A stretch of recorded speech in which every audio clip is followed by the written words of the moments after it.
Le 7-9 sur France Inter. Notre invitée Alexandra Ben Saïd est candidate à la présidentielle et présidente de l'UPR. François Asselineau, bonjour. Bonjour. D'abord une réaction, si vous voulez bien, à la polémique de ces dernières heures. Marine Le Pen qui dit, on vient de l'entendre avec Patrick Cohen, qui dit que la France n'est pas responsable de la rafle du Veldiv. Oui, ça fait partie de ce genre de polémique totalement inopportune et assez choquante. Voilà, Madame Le Pen essaie de faire un buzz là-dessus, sur des sujets qui sont extrêmement cruels. Donc moi, à mon avis, le mieux, c'est de ne pas trop en parler. Le fait, c'est donc que la France est responsable ou pas responsable ? Vous savez très bien qu'il y a deux visions des choses. Il y avait la tradition gaullienne qui consistait à dire que la véritable France était réfugiée à Londres. Ça a sa noblesse, ça a sa grandeur comme vision. Et puis la réalité, c'est que, ma foi, il y a eu quand même des Français qui ont largement participé à des atrocités, comme tout le monde le sait. Vous revendiquez l'héritage gaulliste, vous voulez la sortie de l'Union européenne et de la zone euro. Vous avez fait votre parcours politique à droite, Gérard Longuet, Charles Pasqua, vous avez été sur les listes... Hervé de Charette, Madame de Panafieux... Absolument, vous avez été sur les listes de Jean Tibéry au municipal en 2001.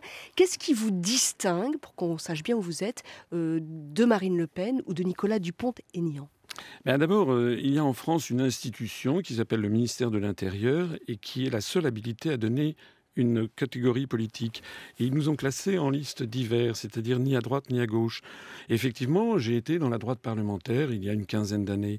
Mais depuis lors, j'ai quand même évolué. J'ai quitté ce milieu parce que je me suis rendu compte qu'en fait, nous étions en train d'aller tous ensemble dans le désastre. Et j'ai créé un parti politique de large rassemblement qui met de côté notamment tout ce qui divise les Français pour les rassembler, afin effectivement de sortir de l'Union européenne, de l'euro et de l'OTAN pour récupérer notre indépendance nationale et en fait pour rendre aux Français leur démocratie. Voilà, donc ce qui me distingue de Madame Le Pen, par exemple, c'est les propos tout à l'heure qu'elle vient de tenir, mais pas que. Par exemple, sur toute une série de sujets clivants, des sujets comme l'immigration, des sujets sociétaux, eh bien ce sont des sujets que l'on met de côté. Je ne dis pas que ce sont des sujets sans importance, mais nous voulons nous focaliser. Ça veut dire que vous n'avez pas de proposition là-dessus ? Si, par exemple, sur l'immigration, on proposera un référendum le moment venu. Mais pour l'instant... Sur quoi ? Sur les quotas ? Non, on demandera aux Français, on fera parler tout le monde et puis on leur proposera qu'est-ce que vous voulez. Mais ce que moi je dis, c'est qu'actuellement sur les questions d'immigration, c'est réglé par les articles 67, 77 et 78 du traité sur le fonctionnement de l'Union européenne. C'est-à-dire que la politique migratoire échappe désormais au niveau national, elle est fixée au niveau européen. Alors je sais évidemment, on me brocarde parce que je cite souvent des articles des traités, mais c'est quand même un peu singulier de brocarder quelqu'un parce qu'il connaît ses dossiers. François Asselineau, je ne vous brocardez pas, vous avez fait donc la critique et la réponse.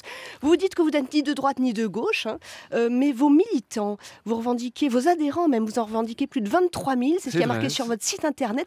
Est-il exact que tous ces gens ont été recrutés d'abord par Internet ? Oui, c'est tout à fait exact, parce que nous avons eu les plus grandes difficultés, c'est le moins que l'on puisse dire, à avoir accès aux grands médias. Donc on s'est développé par Internet, et notamment par des conférences très didactiques que je fais sur Internet depuis maintenant des années, où je m'adresse aux Français en les prenant pour ce qu'ils sont, je pense, c'est-à-dire des gens intelligents à partir du moment où on leur parle avec honnêteté, sincérité, on leur explique pourquoi les choses ne vont pas. Et c'est pour ça que Oui, c'est comme Jean-Luc Mélenchon, c'est toute une stratégie de vidéo sur YouTube, par exemple. Oui, mais M. Mélenchon, je suis assez d'accord avec la chronique qui vient d'être faite par l'heure. M. Mélenchon dit des choses qui sont totalement incohérentes. Moi, je suis cohérent dans mes propositions et je mets au défi quiconque de prouver que je suis incohérent. Moi, je pars du principe que la France, elle est ligotée par des traités qui ont valeur juridique, qui s'imposent au gouvernement français.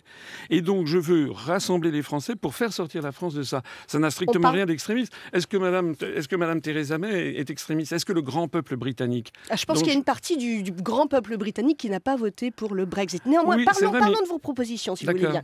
Donc ça va au-delà du Frexit. Bien sûr. Vous voulez faire sortir la France et de l'Union européenne et de la zone euro. Dans quel but ? Est-ce que le but, c'est d'avoir une monnaie dévaluée ? Lorsque l'on sera sorti de l'euro, le franc se dépréciera sans doute d'environ 6 à 10%. Ce n'est pas moi qui le dis, c'est le Fonds monétaire international, c'est également des banques comme ING, Natixis ou Nomura. Et ça va permettre de redonner de la croissance à la France et surtout de rétablir la compétitivité externe de notre monnaie. Mais je voudrais insister sur un point très important. Il n'y a pas de débat actuellement sur le sujet le plus grave qui soit, c'est-à-dire l'euro. L'euro va exploser. On est en train d'en parler là. Voilà, l'euro va exploser. Pourquoi ? Parce qu'en fait, contrairement à ce que certains croient, ça n'est pas une monnaie unique. C'est une juxtaposition de monnaies nationales qui sont des créances respectives sur les banques centrales nationales des pays de l'eurosystème.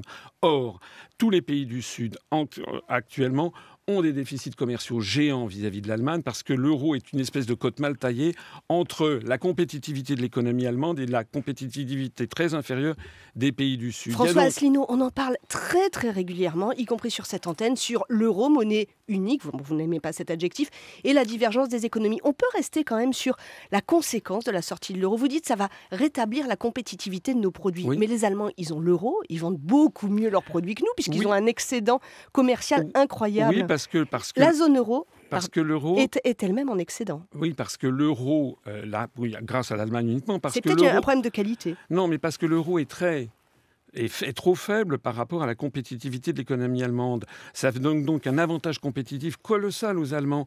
C'est pour ça qu'ils dégagent effectivement des excédents commerciaux géants. Et c'est pour ça que la France, elle, dégage des déficits et les pays du Sud davantage encore. Mais ça n'est pas tolérable. Sur long terme, d'ores et déjà, il y a plus de 815... Excusez-moi, les derniers chiffres sont sortis hier de la Bundesbank.